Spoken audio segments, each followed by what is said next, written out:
India Australia 4వ test match. Batting వచ్చిన Australia 474 కొట్టింది. ఆస్ట్రేలియా బ్యాటింగ్ వచ్చిన ఇండియా రోహిత్ శర్మ ఎంట్రన్ అవుట్ అయిపోయాడు 3 పరుగులకి. కేఎల్ రాహుల్ 24, విరాట్ కోహ్లీ 36, జైస్వాల్ 82 రన్అట్ అయిపోయాడు. ఇంకా ఆకాశ్ దీప్ 0, రిషబ్ పంట్ 28, జడేజా 17.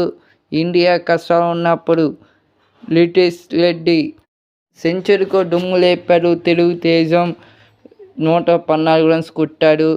ఇంకా సుందర్గర్ హాఫ్ సెంచరీ చేసుకున్నాడు. ఇండియా 369 కొట్టింది. సెకండ్ ఇన్నింగ్స్ బ్యాటింగ్ వచ్చిన ఆస్ట్రేలియా 228 కొట్టింది. 9 వికెట్లు. ఇండియా అందరి వికెట్లు వరుసగా తీసిన శివర్ టేలెండర్ ఆఖరి వికెట్ మాత్రం తేలిపోయింది. Australia lead 333. ఈపు వికెట్ తొందరగా తీయాలి.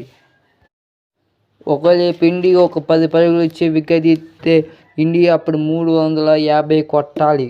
ఒక్క రోజులో ఇండియా 350 కొడితే మ్యాచ్ గెలిచిద్ది. చూడాలి ఇండియా మ్యాచ్ గెలాలని ఆడతారో డిపెండ్ చేసుకుని టై కోసం ఆడతారో చూడాలి. డే 5లో